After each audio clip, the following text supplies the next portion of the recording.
داد دیگه. زنجانی دختر دوستن انگار. دختران مهربونن هر کجا. دختر میاد به چیز پدر و مادر سر میزنه، پسر نه، ازدواج رفت میره، نمیاد. دختر آخه میگن مال مردمه که. خب میاد دیگه، هر کجا بره میاد. میاد جلد آره هر هفته میاد میگه میام شام خونه ایشون. آره. دختره میاد. ولی پسر نه، پسر میره. یکی رو پیدا میکنه میره که بره. مهریا چقدر باشه. ممنون، سلامت باشی. اینجا که ما اومدیم کجا؟ اینجا بازار میوه فروشان، بازار بالای میوه فروشان، سرای حاجی علی گولی.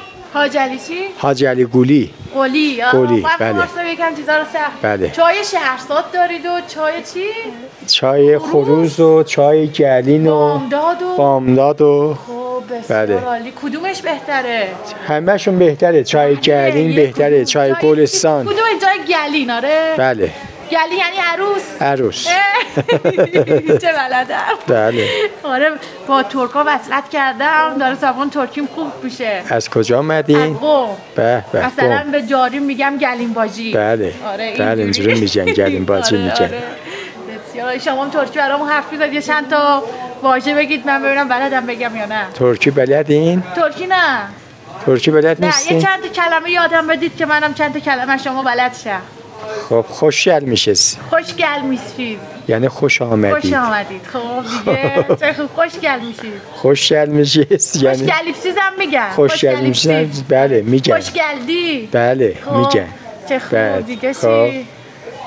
نهار چی؟ نهار نمیدین. نهار سخته. آره.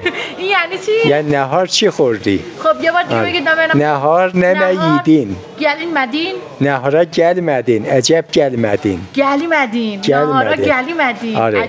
چرا نیومدی؟ نهارا گلی مدین. گل مدین. آره. چه سخت میگینا. اوزون یاخچیان. اوزون یاخچیان یعنی شما خوبی؟ آره. اوزون یاخچیان. سن یاخچوسان من نه یاخچیام. سن یاخچیان. نه شما خوب باشی منم خوبم.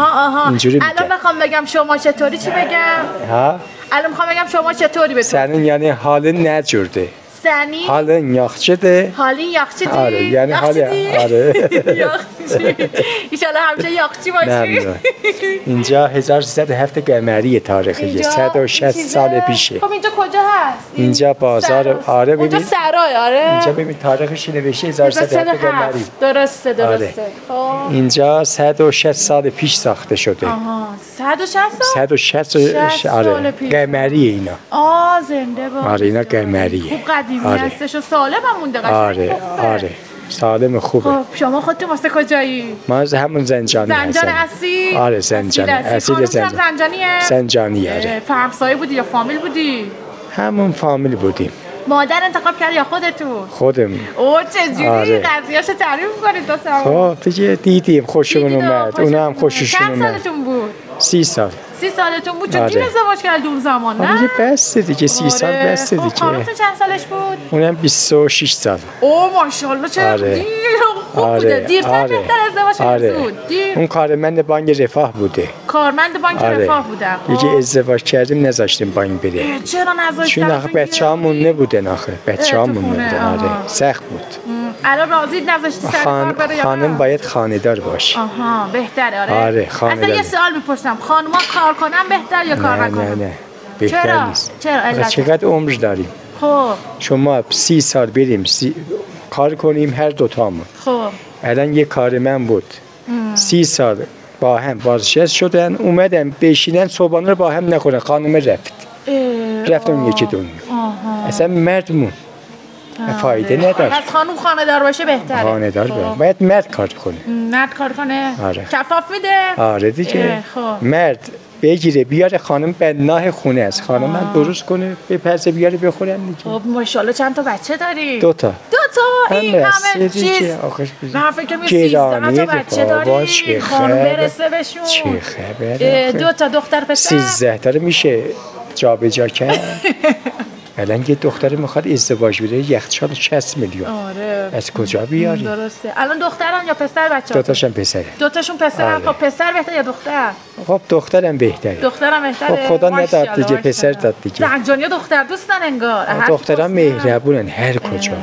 دختر میاد به چیز پدر و مادر سر میزنه، پسر نه، ازدواج رفت میره نمیاد. دختر آخه میگن مال مردمه که. خب میاد دیگه، هر کجا بره میاد. میاد جلده. آره هر هفته میاد میگه میام شام خونه ایشون. آره. دختره میاد ولی پسر نه، پسر میره. یکی رو پیدا میکنه میره که بره. مهریه چقدر باشه؟ مهریه هم الان اینجا 100 تا اضافه نمیندازه، هم قانون سکه فقط قانون برده 100 تا دیگه. شما دختراتون رو دختر بخوای بگیری بدی عروسی نه قانون 500 تا بندازه میگه 100 تا میرسه. ماشاءالله چه قانونم واردی. آره دیگه قانونه میگه دیگه. مهریه خانمتون چقدر بوده قدیم؟ 300 تا 300 تا سکه. آره نمیتونی پرداخت کنی؟ میتونی بخواد؟ نمیخوام که طلاقش بده. خودش بگه مهریه میخوام چی؟ نمیگه. بابا من اینقدر دوست داره ببین چه خبر. آره. شما دوستش دارید یا نه؟ آره باید. خب دایی یه کار کن، یه زنگش بزن بگو دوست دارم. ببینم راست میگه. آره بابا آره. نمیزنی زنگو؟ نه الان نهار اینا آماده کرده منتظر منه. خب میخوای ببندی بری پیش خانم. آره میرم ساعت 4 پیششم بازم برمیگردم سر. بسیار پس زندگی خوبی داری حاج آقا. آره. خوشبخت شدی با خانم. نذاشتی بره سر کار بهتر شد نه؟ خانم باید خونه باشه. صفای خونه است. آره صبح بره ساعت 3 کار کنه، خسته کوفته بیاد فایده نداره. درسته. من کار میکنم بس دیگه. بسیار عالی. واسه چی کار میکنی؟ آرامش داری یا نداری؟ آره چرا نداری؟ ماشاءالله. احساس خوشبختی میکنی یا نمیکنی؟ بسیار عالی. یه دستم تکون بدید واسه خیلی خوشم. فیلم پخش کنم باشه؟ زنده باشید. مرسی. کجا بخوای پخش کنی؟ فیلم میذارم تو اینستاگرام باشه؟ با ویلا لیلا چرا این همه حرف زدی؟ میبینم میگم ببین کجا. اشکال معروف میشی باشه؟ یه اوکی بده باشه. اوکی باشه پخش کنم به خوبی و خوشی. ماشاءالله خوش زبونی. ببینم چه جوری افتاد. باشه پس پخش کنم باشه؟ پخش نکنی بهتره. نه پخش کنم باشه. کجا میخوای پخش کنم؟ پخش میکنم اینستاگرام دیگه. همه دوستات میان میگن چه چایی تبلیغ کردی چه چیزی. آره دیگه خدا شکر همه چیز هستی که. ماشاءالله خدا همه چیز داده. بگو باشه پخش. باشه بابا. باشه خدا همه چیز داده دیگه. بگو پخش کن باشه. بگو اوکی بده. ببینم چه جوری افتاد. عالی باشه رو بگو. باشه دیگه. باشه